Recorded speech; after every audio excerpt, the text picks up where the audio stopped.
గౌరవ పెద్దల ఉప ముఖ్యమంత్రి గారు, సహచర మంత్రివర్యులు పొన్నం ప్రభాకర్ గారు, రెవెన్యూ ప్రిన్సిపల్ సెక్రటరీ గారు, ఫైనాన్స్ ప్రిన్సిపల్ సెక్రటరీ గారు, ప్రింట్ అండ్ ఎలక్ట్రానిక్ మీడియా మిత్రులందరికీ మనస్ఫూర్తిగా హృదయపూర్వక నమస్కారం.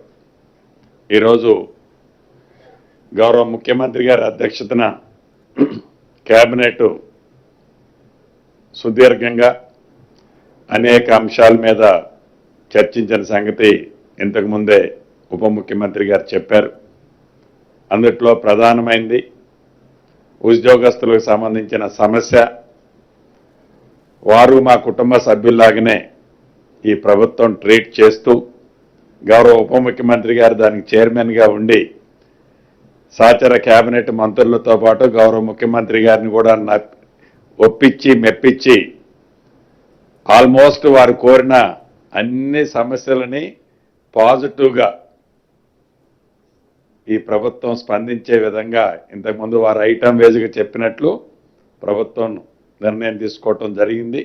మనస్ఫూర్తిగా వారికి, గౌరవ ఉప ముఖ్యమంత్రి గారికి, గౌరవ ముఖ్యమంత్రి గారికి, కేబినెట్ సహచర మంత్రులకి మరొక్కసారి నా పక్షాన్ని కూడా అభినందనలు, కృతజ్ఞతలు ఉద్యోగ కుటుంబ సభ్యుల పక్షాన నా పక్షాన తెలియజేస్తున్నాను.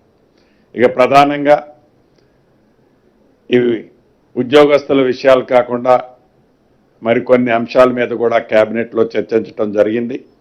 అందుట్లో ప్రధానమైంది భద్రాద్రి కొత్తగూడెం, అంటే కొత్తగూడెంలో ఉన్న ఏదైతే ఎర్త్ సైన్స్ యూనివర్సిటీ ఏర్పాటు చేసిందో ఈ ఇందిరమ్మ ప్రభుత్వం వచ్చిన తర్వాత ఆ యూనివర్సిటీ ఎవరైతే తెలంగాణ రాష్ట్రాన్ని ఇవ్వటానికి సహకరించి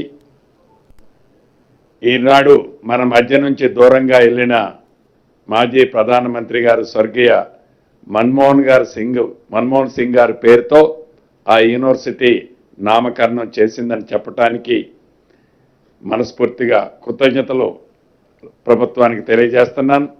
అదే రకంగా ఏవైతే ఈ స్వయం సహాయక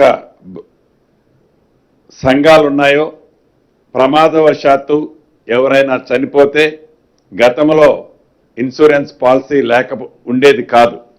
మన ప్రభుత్వం వచ్చిన తర్వాత ప్రమాదవశాత్తు ఎవరైనా చనిపోతే వారికి 10 లక్షల రూపాయలు ఇన్సూరెన్స్ ఇచ్చే కార్యక్రమాన్ని చేపట్టి కార్యక్రమం ఉండేది. అయితే ఆ ఇన్సూరెన్స్ ప్రీమియం ఇతరత్ర ఓవర్ బర్డెన్ అవుతుందని ఇన్సూరెన్స్ కాకుండా ప్రభుత్వమే ఆ సంఘాల నుంచి ప్రభుత్వ పక్షాన 10 లక్షల రూపాయలు ఇచ్చే కార్యక్రమం చేపట్టాలని కేబినెట్లో